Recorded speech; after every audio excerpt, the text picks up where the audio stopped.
दोस्तों नमस्कार, जय हिंद, वंदे मातरम। देखिए, जैसा कि आपको मैं बता चुका हूँ, हिंदी सब्जेक्ट की जो आप लोगों के वार्षिक परीक्षा है 2025 की, इसके लिए हमारे इस चैनल पर मोस्ट इम्पोर्टेंट सीरीज चालू है, जिसमें आप लोगों को अति महत्वपूर्ण क्वेश्चन आंसर बताए जा रहे हैं।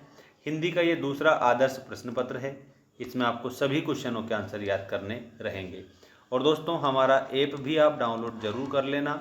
एप्लीकेशन पर मात्र 49 रुपये में सारी हिंदी का मटेरियल हमने अपलोड कर रखा है, तो आपको मात्र 49 रुपये में वो मिल जाएगा।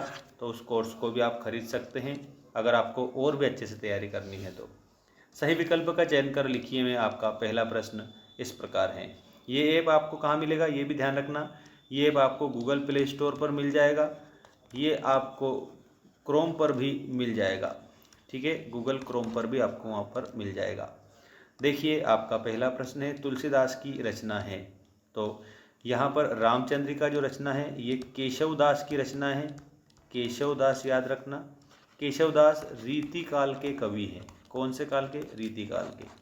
रीतिकाल जो है ना दोस्तों, वो हिंदी साहित्य का तीसरा काल है। कौन सा काल है? तीसरा काल है। ठीक है। और यहाँ पर रीतिकाल का एक और नाम क्या है? तो रीतिकाल का एक और नाम श्रृंगार काल है। ये आप याद रखना। अब तुलसीदास की रचना है रामचरितमानस। दोस्तों, रामचरितमानस की भाषा अगर आपसे पूछे, अवधी भाषा आप बताएंगे। क्या बताएंगे? अवधी भाषा। और रामचरितमानस क्या है? तो दोस्तों ये महाकाव्य है। याद रखिएगा, महाकाव्य। ठीक है। और रामचरितमानस में किसका वर्णन किया गया है? तो भगवान राम के संपूर्ण जीवन का वर्णन किया गया है। ठीक। और अवधी भाषा का महाकाव्य है, ऐसे आप याद रखेंगे। तो ऑप्शन नंबर ग वाला आपका करेक्ट होगा। अगला प्रश्न है, दंतुरित मुस्कान किस कवि की रचना है? तो दोस्तों, यह दंतुरित मुस्कान नागार्जुन जो है इनकी कविता है। और दोस्तों, आपको एक बात मैं बता दूं, नागार्जुन को आधुनिक कबीर कहा जाता है। आधुनिक कबीर किसे कहा जाता है? नागार्जुन को कहा जाता है। अगला प्रश्न देखिएगा, एक ही शब्द की एक से अधिक बार आवृत्ति। आवृत्ति का मतलब होता है आना, बार बार आना, ऐसा आवृत्ति। ठीक है। अगर एक ही शब्द की अधिक बार आवृत्ति हो तो वहाँ पर कौन सा अलंकार होता है? देखो दोस्तों, यहाँ पर आपको अलंकार की बात बताई गई है। अलंकार होता है तो ये काव्य की शोभा बढ़ाने वाले तत्व, काव्य की शोभा बढ़ाने वाले जो तत्व होते हैं उन्हें अलंकार कहते हैं। ठीक है। अब यहाँ पर अगर एक ही शब्द की एक से अधिक बार आवृत्ति हो रही है तो पुनरुक्ति प्रकाश अलंकार है। जैसे जैसे उदाहरण देखो, बार बार। ठीक है। पुनि पुनि। ठीक है। बार बार मोहि लागी बोलावा, पुनि पुनि मुनि दिखाऊं कुटारू, चहत उड़ावन फूकी पहारू। तो इनमें पुनरुक्ति प्रकाश अलंकार है। ठीक है। तो यहाँ पर आपका आंसर क्या आएगा? ऑप्शन नंबर ग, पुनरुक्ति प्रकाश अलंकार। अब सभी स्टूडेंट चैनल को सब्सक्राइब जरूर करेंगे, क्योंकि दोस्तों आपको मैं सबसे बेस्ट कंटेंट देता हूं और सबसे बेस्ट तरीके से पढ़ाते हैं आपको, ताकि अच्छे से अच्छे नंबर आएँ। और हमारे द्वारा जो पढ़े गए स्टूडेंट हैं उनके बहुत बेस्ट नंबर भी आते हैं। काशी किसकी पाठशाला है? तो दोस्तों यहाँ पर संस्कृति की पाठशाला है। तो आप लोगों का करेक्ट उत्तर होगा संस्कृति की पाठशाला है काशी। और काशी में कौन बसे हैं? तो वह आप सबको याद रखना है, शिव बसे हैं, शिव बसे काशी में। इसके बाद में ये रहा आपका अगला प्रश्न। इसमें यहाँ पर क्या दिया है, देखिए ध्यान से। एक से अधिक अर्थ देने वाले शब्द कहलाते हैं। देखो, अगर विपरीत बात करते हैं तो ये विलोम शब्द होते हैं। ठीक है। तो ये विपरीतार्थक और विलोम ये दोनों एक ही हैं। एकार्थी शब्द एक अर्थ देने वाले होते हैं, एक अर्थ देने वाले एकार्थी होते हैं। तो शब्द यहाँ पर एक से अधिक अर्थ दे रहे हैं, मतलब अनेकार्थी शब्द आपके इसमें हो जाएंगे। तो आप अनेकार्थी शब्द उत्तर में लिख देंगे।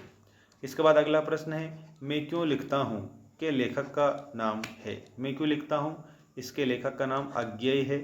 याद रखिएगा आप सभी, अज्ञेय। और अज्ञेय से एक प्रश्न बनता है, अज्ञेय ने हिरोशिमा कविता कहाँ बैठे बैठे लिखी? तो आपको रेलगाड़ी इसमें बताना रहेगा, रेलगाड़ी में बैठे बैठे लिखी। ठीक है। अज्ञेय जो है ये आप लोगों को याद रखना है, इन्होंने लिखा है मैं क्यों लिखता हूँ नामक कविता। इसके बाद रिक्त स्थानों की पूर्ति कीजिए। यहाँ पर देखिएगा, आधुनिक काल, आधुनिक काल का प्रारंभ सन से माना जाता है, तो 1843 से माना जाता है आधुनिक काल का। ठीक है। और दोस्तों यहाँ पर आप लोगों को एक और बात मैं बता देता हूँ, अगर संवत में पूछे तो 1900 से अब तक का जो समय है उसको माना गया है आधुनिक काल, लेकिन यहाँ सन की बात की है तो 1843 बताएंगे। और अगर संवत आपसे पूछे तो संवत 1900 से अब तक आप बताएंगे। अगला प्रश्न देखिएगा, करुण रस का स्थायी भाव होता है। तो दोस्तों करुण रस का स्थायी भाव शोक होता है। अलंकार में अप्रस्तुत कथन के द्वारा प्रस्तुत का बोध होता है, तो ये अन्योक्ति अलंकार होता है। अन्य की उक्ति यहाँ पर होती है अन्योक्ति। तेरी गठरी में लागा, तो यहाँ पर आपको लिखना है चोर। पंचवटी, पंचवटी जो है ना, इसमें देखो पहला पद कैसा है, तो पहला पद संख्यावाची है। तो जहाँ पर पहला पद संख्यावाची विशेषण होता है वहाँ पर आप लोगों को द्विगु समास बताना है। तो पंचवटी में दोस्तों कौन सा समास है, द्विगु समास है। पंचवटी द्विगु समास। और द्विगु समास की बात करें दोस्तों, तो पंचवटी का समास विग्रह कैसे बनेगा, 5 वटों का समूह। मैं यहाँ पर ऊपर लिख देता हूँ, 5 वटों का समूह, ये पंचवटी बनता है। संस्कृत में कैसे बनता है, तो संस्कृत में बनता है पंचानाम वटानाम समाहार। पंचनाम वटानाम समाहारः पंचवटी। समास कौन सा, द्विगु समास। एक कुटिया में घूमता दिखाई दिया, तो धर्मचक्र, धर्मचक्र आप इसे बताएंगे, जिसको प्रेयर व्हील भी कहा जाता है, प्रेयर व्हील भी कहा जाता है। ठीक है, ऐसे आप इसमें उत्तर लिखेंगे। इसके बाद में सत्य असत्य लिखिए वाले क्वेश्चन आप देखेंगे, फिर हम जोड़ी देखेंगे। देखिए, फसल हजारों खेतों की मिट्टी का गुणधर्म है, तो दोस्तों इसमें आपको सत्य बताना रहेगा। मुक्तक काव्य पूर्वापर संबंध से रहित एवं स्वयं में पूर्ण रचना होती है, तो इसमें आपको सत्य बताना है। नेताजी की मूर्ति कस्बे के चौराहे पर लगी थी, बिल्कुल नेताजी सुभाष चंद्र बोस की मूर्ति कस्बे के चौराहे पर लगी थी। उसका चश्मा रोज कौन चेंज करता था, तो आपको बताना है कैप्टन चेंज कर देता था। ठीक है। भाववाच्य में क्रिया कर्म के अनुसार होती है, तो इसमें आप लोगों को असत्य बताना रहेगा। और किसी बुद्धिस्ट के मरने पर रंगीन पताकाएं फहराई जाती थी, तो इसमें भी असत्य बताना, क्योंकि श्वेत पताकाएं फहराई जाती थी। पर्वतीय सुंदरता मन को नहीं भाती है, तो इसमें आपको असत्य लिखना है, क्योंकि अगर हम पहाड़ के पास जाते तो हमें बहुत अच्छा लगता है, हमारे मन को भी अच्छा लगता है, इसलिए आपको इसमें असत्य बताना है। दोस्तों यहाँ आपका ये सही गलत जो है, पहला सही है, दूसरा सही है, तीसरा भी सही है, और इसके बाद में चौथा गलत है, पांचवा गलत है और छठा गलत है। इस तरह से आपको इसे याद कर लेना है। दोस्तों सभी स्टूडेंट चैनल को सब्सक्राइब जरूर करेंगे, क्योंकि आपके लिए हम ऐसी बेस्ट चीज़ें लाते रहते हैं। देखिएगा, इसके बाद में सही जोड़ी मिलाकर लिखिए। भवानी प्रसाद मिश्र कवि हैं।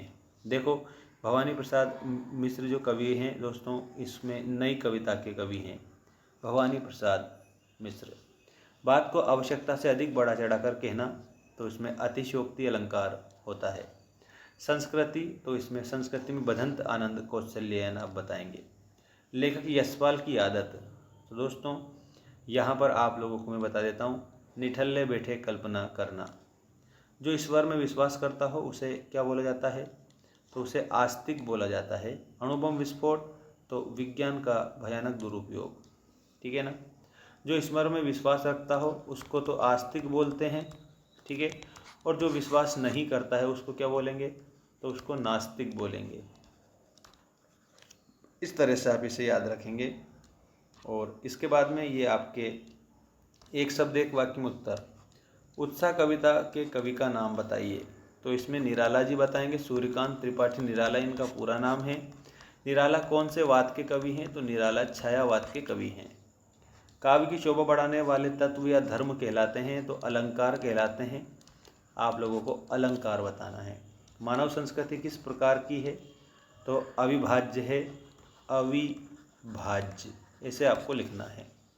क्रिया की विशेषता का बोध कराने वाले शब्द क्या कहलाते हैं, क्रिया विशेषण कहलाते हैं, क्रिया विशेषण। ठीक है। एक से अधिक अर्थ रखने वाले शब्दों को क्या कहते हैं, तो अनेकार्थी शब्द कहते हैं। अनेकार्थी शब्द, एक से अनेक अर्थ रखने वाले शब्दों को अनेकार्थी शब्द कहते हैं। और इसके बाद में दोस्तों मधु कांकरिया की कौन सी रचना आपके पाठ्यक्रम में आई है, तो साना साना हाथ जोड़ी। ये रचना आप लोगों को याद रखना है, किसकी है, मधु कांकरिया की है। अब इसके बाद में अगला जो आदर्श प्रश्न पत्र है दोस्तों, अगला आदर्श प्रश्न पत्र मैं आपको नेक्स्ट वीडियो में बताऊंगा, जो कि ये रहा। इसके पहले दोस्तों मैंने आप लोगों को 2 आदर्श प्रश्न पत्र मॉडल टेस्ट पेपर के तौर पर बता दिए हैं। आप सभी को इन आदर्श प्रश्न पत्र में दोस्तों जितने क्वेश्चन दिए जाए उसके अलावा भी मैं एक्स्ट्रा क्वेश्चन भी आप लोगों को बताता हूँ। तो एक्स्ट्रा क्वेश्चन पर ज़्यादा ध्यान रखेंगे आप सभी स्टूडेंट, और सभी स्टूडेंट चैनल को सब्सक्राइब जरूर करेंगे।